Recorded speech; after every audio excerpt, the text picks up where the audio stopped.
You'll most certainly recognize the voice of our next inductee. Phil Hendrie brings life to characters on Rick and Morty, Futurama, and King of the Hill. As you heard earlier, he hosted a talk show in the 90s where he not only was the host, but he played all the characters. Entertaining, hilarious, outrageous, revolutionary. Giving us a little insight into Phil is filmmaker Patrick Reynolds. Hi there, my name is Patrick Reynolds. I'm a filmmaker here in Los Angeles. I just directed a documentary film called Hendrie, which is about the artistry and career of radio legend, comedy legend, Phil Hendrie, who you are all here to honor tonight, appropriately so.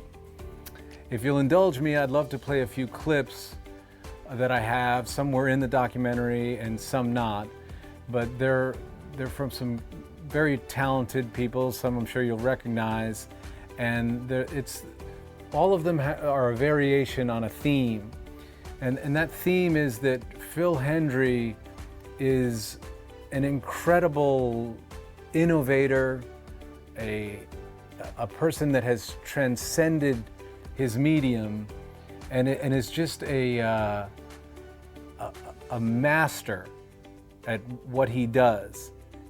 What he has done has never been replicated, which I found to be a fascinating aspect of this project. Beyond all that, he's a great guy and just hilarious all the time. But I hope you enjoy what I've put together here. Kudos to you for honoring such a super talent, and thank you for allowing me to present this to you. I see the Phil Hendrie Show as satire of radio, because I think at the end he's a radio guy and had bounced around radio for a long time in a lot of different cities, doing morning shows, being on the Howard Stern station, being across from the Howard Stern station, being on AM, being on FM, playing records, having no records to play, doing a talk show. And I think the show is a satire of radio itself. If I had to pick my comedy heroes, yeah, he'd be on there. You know, Python, you know, Monty Python, him, and you know, SCTV, Madeline Kahn, you know, Catherine O'Hara, and you know, the Mel Brooks movies, early Woody Allen movies, and Phil Hendrie. There's an old quote from Mike Nichols, which is, you only really can get one great idea a day. And Phil's like trying to get like 1,000 by doing that show. Comedic moments, inspired moments. So comedy people know that it's ridiculous. It's like when you would watch Robin Williams and he would go on one of those tears, and as a comedy person, you're like, yeah, I'm nowhere near that. I don't know how that even happens. And I think, you know, Phil is like that. I'll say this. He is a tremendous influence on me in terms of writing. I really do consciously think, like, how can I turn this the way Phil Hendrie would turn it? Also, he's crazy. Also, the stuff he does is completely nuts. So I'm well into my second decade of being fairly awed by Phil Hendrie. This is a singular talent that doesn't exist in captivity. I agree with Kevin. Phil, it's truly my honor to see you inducted into the Radio Hall of Fame tonight. Congratulations.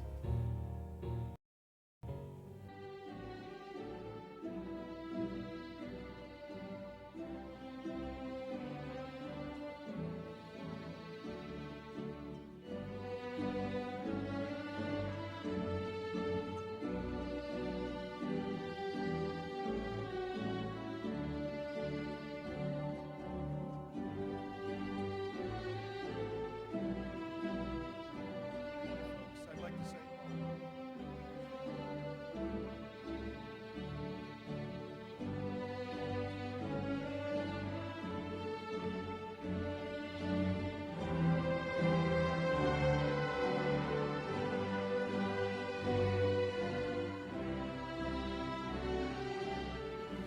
I didn't know what to do. Everybody at the table is saying, "Go, you should go now." Thank you very, very much, Lon. I didn't mean to step on anybody's toes, but it always happens like that. I know I have 5 minutes, although Mary got 10.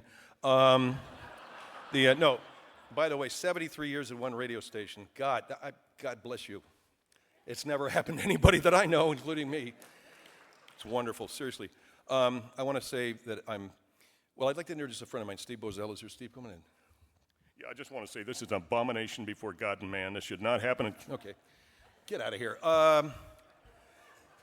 Thank you very much, folks. I did not expect this. That's why I'm acting so glib. I told Craig there's not a snowball's chance in hell I get into a Radio Hall of Fame. And he goes, well, you made it. A whole bunch of people voted for you. So I'm very honored and very grateful. When I was a young boy, I played disc jockey. I know a lot of you did. Mary, I'm sure, we were all kids and we loved to play disc jockey. We pretended we had our own radio station, our own records. And I was there pretending I had my own radio station. I had my own records. I also had an engineer, something that no other kid had. I did. And he's with me tonight, Don Olander, my very best friend from California. Get up, Don. Say hello. Just wave. There he is. When we were 15 years old, Don's there in a closet playing records, and I'm going, okay, it's time now for another hit. I didn't know what I was doing. I want to thank people because I think the only reason why I'm here is to thank people. So it's going to be kind of dull, but these people mean a lot to me. Starting with Donnie, his beautiful wife, and my good friend Pam. My good friend and partner Jackie Bales is with me tonight. David Katz, my agent of many years. I would never have made the big money that I made unless it was for David. We did. You did good, David. Thank you, brother. I also want to thank my very first program director in talk radio, Rich Galano, who gave me the greatest advice you could give any talk host. I really believe this when he said, Phil, just prep your show like you're not going to get one phone call. And that was the best advice I could ever get because it freed me up to do whatever I wanted to do. And I didn't get any phone calls, but it was a lot of fun. Jim Ashbury, who hired me not once but twice at WSB Radio in Atlanta. I got fired there, but Jim said, I don't care. He was PD at CCO. He hired me up there. So thank you, James. Does anybody know where Jim Ashbury is these days? Nobody. Okay. Moving on. Bob Green, my general manager in Miami at WIOD, the greatest GM I ever had because he actually sat down and show prepped with me. I don't know any management guy that would sit down and go, what about this idea, okay? What if the woman falls out of a boat? And, then he's got to go meet a client. So I loved you, Bob. Thank you for having my back all those years. David G. Hall, who you just saw, David was one of the most brilliant programmers I ever worked for because he taught me a lot about mechanics. I'm getting into some really boring stuff here, so just calm down. Mechanics, methodology. Have you heard those words before? I hadn't until I met David. How to intro an hour, what kind of topic you should lead with, what kind of topic, and then, I'm sorry, Phil, you're fired, but you're really talented. It all wound up there. The next guy was a gentleman who's honored with me tonight. Craig Kitchen was my boss at Premier Radio, and talk about a guy that had my back. Because frankly, I know the show was tough to sell. I know the show was very, very tough to affiliate. And I appreciate everybody and all their efforts that they did. Because I was kind of an outlier, kind of a weirdo.